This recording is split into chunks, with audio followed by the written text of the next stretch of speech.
Toshkentdan yo'lga chiqqan gugurtimiz Namangangacha 5 ta iPhone 17 gacha ko'tarildi. Ko'ramiz, namanganlik akalarimizni nimaga almashtirishar ekan. Ketdi. Assalomu alaykum. Hormon aka. Bu odam begona emas-ku. Bular o'zimizning yaqin tanishimiz. Eng qizig'i, o'zim kutib olaman, o'zim almashtiraman dedilar-ku. 5 ta iPhone 17 ni. 4 tasi Pro Max, bittasi Pro. Общий $8300 narsa. Namanganda nimaga almashamiz? Endi mana shu endi arziydimi yo'qmi bilmayman. Mana shu Gentrani sizlar uchun. Bu planda yo'q edi. Bugun hozir mana shu 1 soat oldin toptirib olib keldim. Bu o'rtoqlar 2 ismli gugurt Gentragacha chiqib ketdi. Tushmasmi bu? Chimchilab yuboring mana. Mana ham chimchilab rosa berib yuboryapman. Okey, yili nechi buni?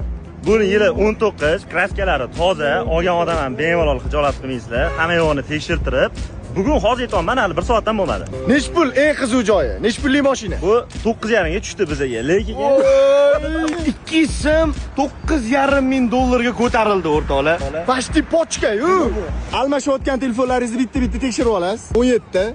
Aha, 17 Pro Max, Pro Max. Okey, rozimisiz? Okey, siz ham rozimisiz? Mana tantanali ravishda. Qachon qilaverasiz notarius? Hozir notariusga ketdi. Men haydayman. Men haydi. Bo'pti. Ketma. Ya. Gentra ozodning nomiga o'tdi. Aka, maza qildingizmi? O'zi nimadan maza qilasiz? Mana shu videoni kommentariyasiga Note Ultra yorvordingiz deb yozishsa, haqiqatda maza qilardim men. Namanganlikka rostdan yorib yubordi.